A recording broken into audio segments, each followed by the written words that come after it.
you are. Great to see your bearded face this morning, Home Secretary.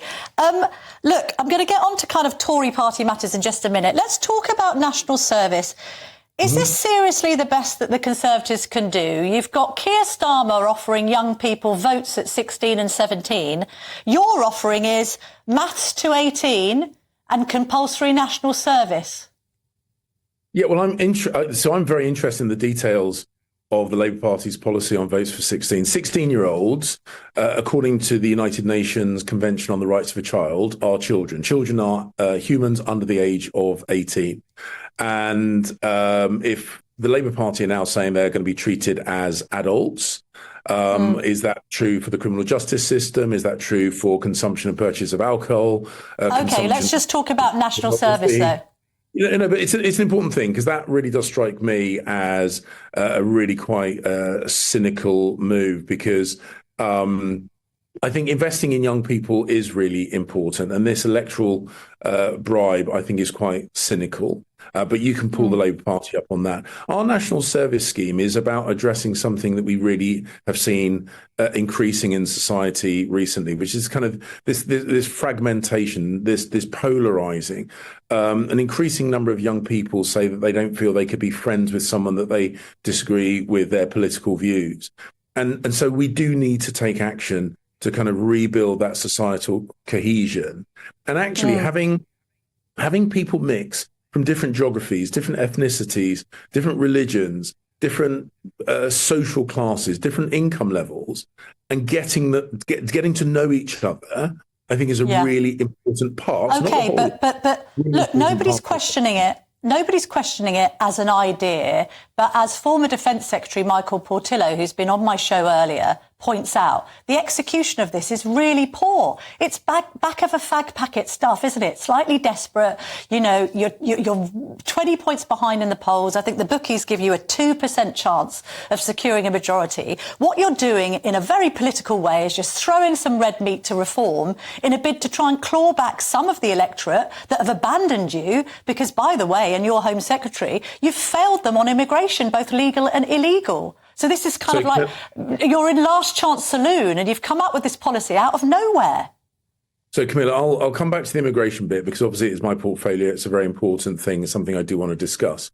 But when I was at City Hall, right at the start of my political career, I put forward a plan for young people to be more involved in things like uniformed youth groups to help address youth criminality and youth violence. It was a Conservative Party that set up National Citizens Service. One of the criticisms of National Citizen Service is that it really was only attractive to fairly well-off middle-class kids. So there is actually a long-standing tradition of looking at ways that we can invest in our young people. We can, bind society together. And actually, the military bit of this will be limited to about 30,000 people. That bit will be voluntary. So the scheme overall will be compulsory, but the military bit will only be for people who volunteer to do that element of it. Is there a chance that those who volunteer for the military bit, because mums and dads will be very interested in the answer to this question, is there a chance that any of these youngsters who end up doing the military part could end up in any way serving in the military and being required to serve should the worst happen?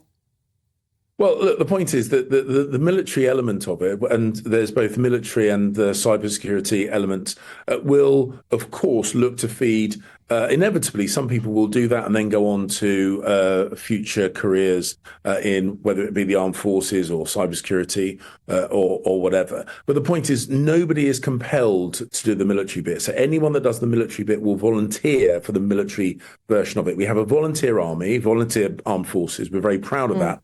So no one will be compelled to do the military element. Will they be deployed? Well, look, there is, of course, always the chance that someone who is in the military gets deployed. But the point that we're saying, very clear, is that no one will be compelled to do the military element. So anyone who's really not comfortable. Okay. So some well-meaning. A well-meaning 18-year-old who says, yeah, OK, I can understand what this is all about. I'm going to sign up and do some military service, could end up being deployed to the front line?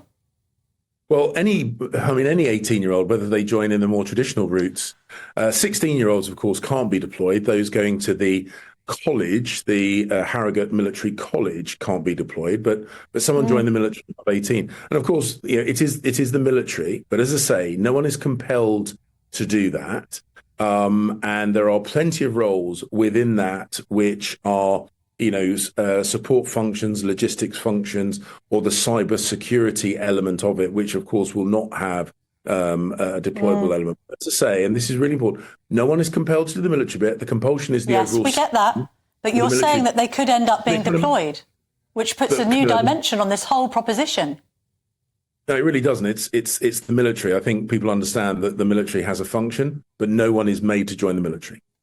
OK, can we move on to the election? Michael Portillo has said that MPs like Michael Gove are disrespectful to their constituents for standing down this late on in the game. He's right, isn't he? What are these MPs playing at? Jumping ship as the Titanic sinks. Well, I think that everyone, when it comes to elections are about forcing choice. And mainly, of course, the choice is for the voters. It's the choice about who is going to govern, Conservative Party with a plan or the Labour Party with their vacuous lack of a plan. But it also, of course, forces a choice on individuals. And when people talk to their families, when people look at what their future life plans are, they have to make decisions. So they're saying Rishi Sunak isn't going to win. I don't want to serve in opposition, so I'm going to leave now. Just land my constituency in it, land all the activists on the doorstep with not even somebody selected for the seat. You've still got 200 seats to select 6 weeks out from a general election. It's showing complete lack of trust in Sunak's plan, isn't it? Well, no, I disagree because I've been party chair. That's exactly what it shows. I know that you always have people that announce they're standing down once the election's called. They do that little bit of soul searching. They ask themselves whether now is the right time in their lives to move on to other things. And everyone's got to leave politics at some point. I'm not going to criticise. This late on in the day? This late on? What's Michael Gove thinking? He's absolutely landed the Prime Minister in it. You're making it sound as if it is unusual that people announce they're standing down after an election is called. That happens at every single election. Hang on a minute. It is unusual, this. It's an unprecedented number of Tories. In 1997, 75 stood down. Now that number of Tories is up to 78. I'm putting it to you that it shows a complete and utter lack of confidence in the Prime Minister and his election campaign if people are basically standing down because they don't want to lose. I'm sorry, I fundamentally disagree. If you look at the numbers of the people that stood down in 2019, a significant number of Conservative MPs stood down in 2019. Not this many. Generally, we didn't have as many Conservative MPs in 2019. That's the point. We had a significant number of Conservative MPs stand down in 2019 when everybody was suggesting that we were going to win. In 2017, when we went into the election with a very significant poll lead, and at the start of the election, everyone assumed we were going to win, a number of MPs stood down. You're creating a narrative which is frankly just not borne out by circumstances. I'm not creating it. This is Michael Portillo, who was the Defence Secretary and served under Thatcher, saying it, Mr. Cleverly. I'm not saying it. I'm saying what he has said. Let's move on to immigration, because it is your brief. We haven't got much time, unfortunately, so we must move on to immigration. Isn't the truth of the matter that you are this far behind in the polls and that you're hemorrhaging support to reform, regardless of Farage's positioning, because you failed the country on immigration? You failed to stop the boats. We've now got 10,000, a new record of small boat arrivals. It's up by a third. And legal migration is completely out of control after 14 years of Tory rule. That's why you're so far behind. And it's now too late to change the situation, isn't it? So legal migration is coming down because of the actions that I've taken, and recent years have seen a number of unique sets of circumstance. After COVID, we saw a large number of people leave the country, particularly going back to their families who they thought it might be the last time they see them. So we saw a lot of people going out during COVID and a number of people come back. Also, those figures have been distorted because of our offer to Ukrainian refugees and those British national passport holders So from has Hong the Kong. Home Office got control of our borders? Because it feels like they don't. 40,000 failed asylum seekers are still in the UK. Why? So let me finish the question you asked me first. Those figures are now coming down because of the action that we are taking. With regard to illegal migration, we are operationalising the Rwanda scheme, which Labour's votes have delayed and delayed and delayed. Very frustrating for your viewers, very frustrating for me as Home Secretary. Labour have voted against border control measures over 130 times. And with regards to reform voters, I understand their frustration in areas like this, but the simple truth of the matter is reform are not going to form the next general election. And if we have a Labour government with their complete open door attitude to border control, with their opposition to the Rwanda scheme and their zero plan for migration, those figures, which are the legal migration figures, which are heading in the right direction, that will be reversed. And with illegal migration, they've said they're going to scrap the Rwanda scheme, and their big offer, their big idea, is to create a border command which already exists. So they're saying they're going to do less and somehow get more.